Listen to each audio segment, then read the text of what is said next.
আসসালামু আলাইকুম, welcome to my channel Shila's কিচেনে। আজ আমি আপনাদের একটি রেসিপি দেখাবো, মোরগ পোলাও। চলুন শুরু করা যাক। প্রথমে প্যানে তেল দিয়ে তেলটা গরম করে নেব। এই তেলে আমি পেঁয়াজ বেরেস্তা করে নিয়েছিলাম, সেই তেলে আমি রান্নাটা করব। এখন আমি এখানে 2 টেবিল চামচ ঘি দিয়ে দিব। অবশ্যই এই রান্নায় ঘি ইউজ করবেন আপনারা, ঘি না দিলে রান্নাটার আসল টেস্ট আসবে না। এখন আমি এখানে পেঁয়াজ দিয়ে পেঁয়াজগুলো ভালোভাবে ভেজে নিব। এলাচ দারচিনি দিয়ে দিব। তারপরে 2 টেবিল চামচ পেঁয়াজ বাটা, 1 টেবিল চামচ আদা বাটা, 1 টেবিল চামচ রসুন বাটা দিয়ে আমি এটাকে ভেজে নিয়ে পানি দিয়ে দিব। পানি দিয়ে মশলার সাথে পানিটা ভালোভাবে কষিয়ে নিতে হবে। এখানে আমি 1 চামচ ধনিয়া গুঁড়ো, 1 চামচ জিরে গুঁড়ো, 1 চামচ গরম মশলা গুঁড়ো ব্যবহার করব। একটু লবণ দিয়ে দেব, দিয়ে মশলাটা আবার কষিয়ে নেব। এখন আমি এখানে চিকেন দিয়ে দেব। আমি এখানে 1 কেজি পরিমাণ চিকেন নিয়েছি। তো আমি এখন মশলার সাথে চিকেনের সাথে মিশিয়ে নেব। এই চিকেনটি আমি টক দই, টমেটো, বাদাম বাটা, কিশমিশ বাটা দিয়ে ম্যারিনেট করে রেখেছিলাম 10 মিনিটের জন্য। সেই চিকেনগুলো দিয়ে আমি কষিয়ে নেওয়ার পরে এখানে দিয়ে দেব জয়ফল জয়ত্রী গুঁড়ো। এটা আমি গুঁড়ো করে রেখেছিলাম, সেটাই দিয়ে দিয়েছি।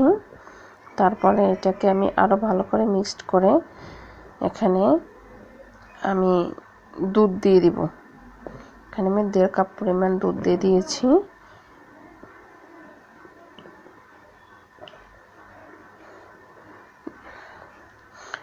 দুধ দিয়ে আমি এখানে কিছু পেঁয়াজ বেরেস্তা, 3-4টে কাঁচামরিচ দিয়ে কিছুক্ষণ ঢেকে রেখে দিব।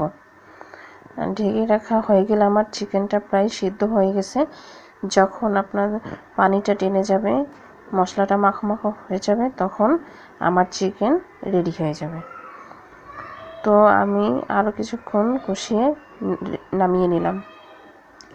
আর একটি প্যানে আমি তেল দিয়ে দিয়েছি। তেল দিয়ে প্যানটা গরম করে নিব। তারপরে এখানে আমি ঘি দিয়ে দেব, 2 টেবিল চামচ ঘি দিয়ে আমি পেঁয়াজ কুচি দিব, এলাচ দারচিনি দিয়ে দিয়েছি। দিয়ে আমি এগুলো তেলের সাথে ভেজে নিব। ভেজে নেওয়া হয়ে গেলে আমি এখানে পোলার চাল দেব। আমি পোলার চালটা ধুয়ে পানি ঝরিয়ে রেখেছিলাম। আমি 3 পট চাল ব্যবহার করব।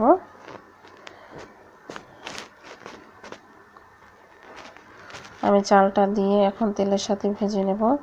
যতক্ষণে চাল থেকে পানিটা টেনে না যায় ততক্ষণ পর্যন্ত ভাজবো আমি।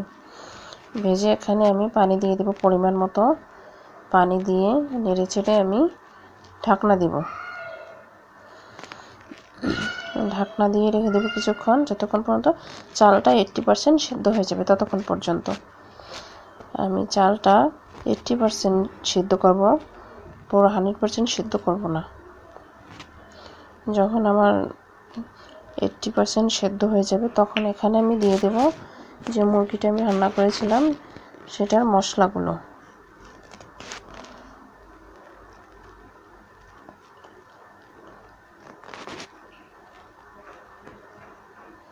এখন আমি আবার ঢাকনা দিয়ে দিলাম। ঢাকনা তুলে এখন আমি মুরগির মশলাগুলো অ্যাড করব। এই মশলাগুলোর জন্যই চালটা 80% সেদ্ধ করতে হবে।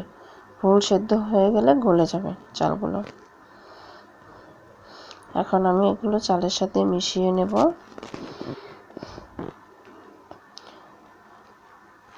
চালের সাথে মিশিয়ে নেওয়া হয়ে গেলে এখানে আমি চিকেনগুলো দিয়ে দিব। চিকেন আমি চালটা চারপাশে ছড়িয়ে দিয়ে মাঝখানে জায়গা করে নিয়ে আমি চিকেনগুলো সাজিয়ে দিয়েছি। দিয়ে এখন আমি চারপাশ থেকে যে পোলাওটা হয়ে গেছে সেটা দিয়ে আমি চিকেনটা ঢেকে দিব। অবশ্যই চিকেনটা ঢেকে দিতে হবে।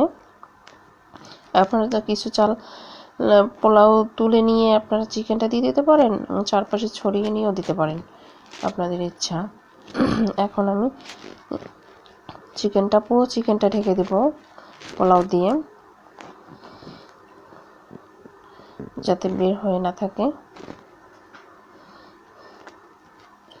পুরো পোলাওটা ঢেকে দিয়ে এখানে আমি দিয়ে দেব কিছু পেঁয়াজ বেরেস্তা, তারপর হলো গিয়ে কিছু কাঁচামরিচ, 3-4টে কাঁচামরিচ দেব, তারপরে ঘি দিয়ে দিব 1.5 টেবিল চামচ, আর হলো গিয়ে আপনারা যদি কেওড়া জল দিতে চান তাহলে সেটাও দিতে পারেন।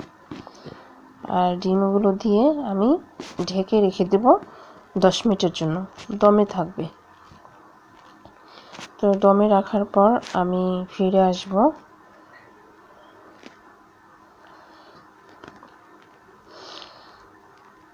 এই রেসিপিটি যদি আপনাদের কাছে ভালো লেগে থাকে তাহলে অবশ্যই একটি লাইক দিবেন।